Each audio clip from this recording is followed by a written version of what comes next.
சாந்தி 15/6/2026 திங்கட்கிழமை. வாணி தரும் வசந்தம். இனிமையான குழந்தைகளே, அமர பாபா உங்களுக்கு ஞானத்தின் 3வது கண் வழங்க வந்துள்ளார். இப்பொழுது நீங்கள் 3 காலங்களையும் 3 உலகங்களையும் அறிந்துள்ளீர்கள்.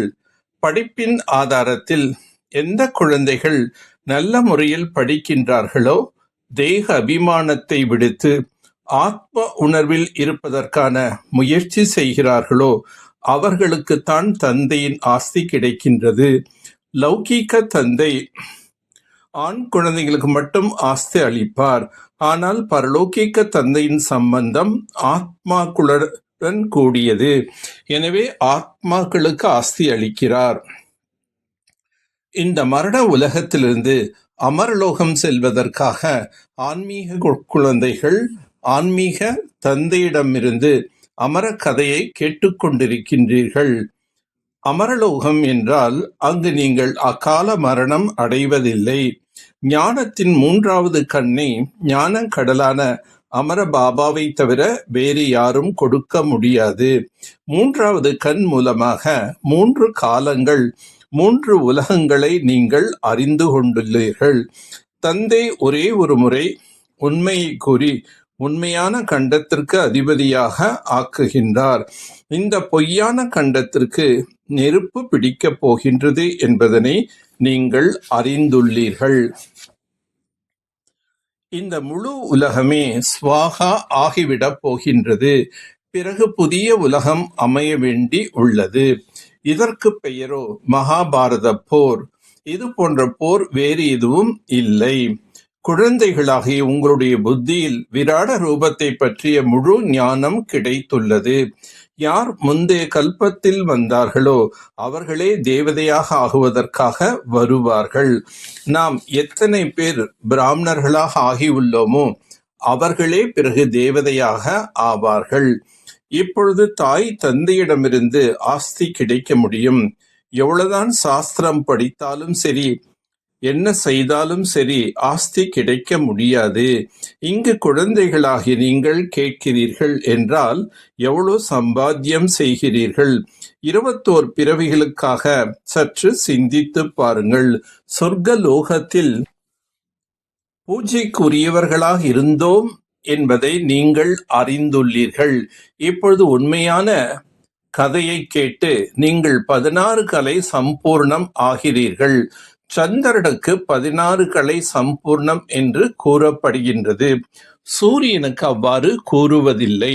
ஆத்மாக்களாகி நாம் வருங்காலத்தில் சர்வ குணங்கள் நிறைந்தவராக 16 கலை சம்பூர்ணமாக ஆகிவிடுவோம். பின்னால் அரை கல்பத்திற்கு பிறகு அதில் துரு ஏறிவிடுகின்றது. நாம் மீண்டும் சர்வ குணங்கள் நிறைந்தவராக 16 கலை சம்பூர்ணமாக ஆகிக் கொண்டிருக்கின்றோம். நாமே மீண்டும் தேவதையாக ஆகிக் கொண்டிருக்கின்றோம் என்பதை இப்பொழுது நீங்கள் புரிந்துள்ளீர்கள். முதலில் தன்னை பிராமணர் என்று உணர வேண்டியுள்ளது. பிரம்மாவிடமிருந்து ஆஸ்தி கிடைக்க முடியாது.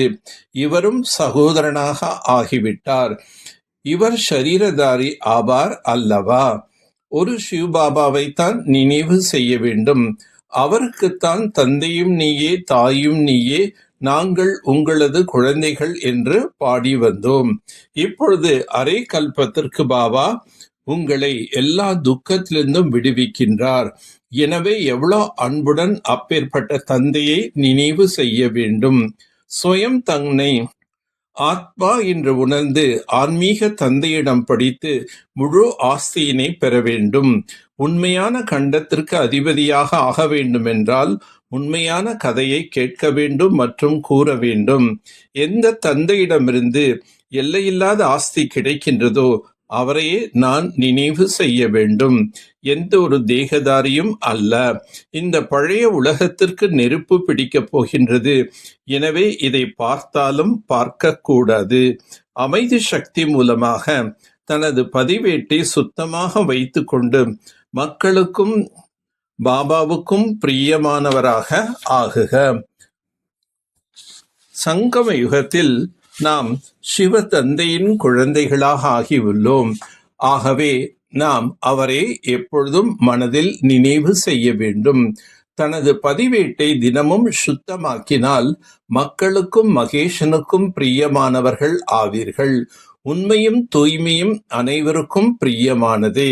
எனவே ஒரு நாள் செய்த வீண் எண்ணம் வீண் செயல் மறுநாள் கசியக்கூடாது. முடிந்தவைக்கு முற்றுப்புள்ளி வையுங்கள். அப்போது பதிவேடு சுத்தமாக இருக்கும். இறை தந்தை மகிழ்ச்சி அடைவார்.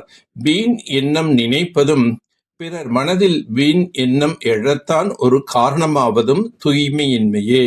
எப்பொழுதும் மகிழ்ச்சியாக இருக்க வேண்டுமென்றால் தங்களது சுபாவத்தை சரளமானதாக ஆக்கிக் கொள்ளுங்கள். சகிப்புத்தன்மை உடையவராக ஆகுங்கள். எண்ணம், சொல், செயல் சரளத்தன்மையும் பொறுமையும் அவசியமானது. இவை இரண்டும் இல்லையெனில் உயர்ந்தவர்களாக ஆக முடியாது. சரளமும் பொறுமையும் இருந்தால் சக்தி சுரூபமாகலாம்.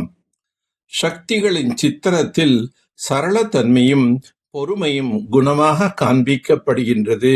இப்போது ரிசல்ட்டில் ஆங்காங்கே ஓரிரு இடத்தில் சரளமும் ஓரிரு இடத்தில் பொறுமையும் அதிகமாக உள்ளது.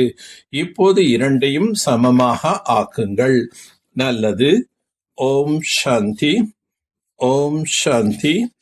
ஓம் சாந்தி.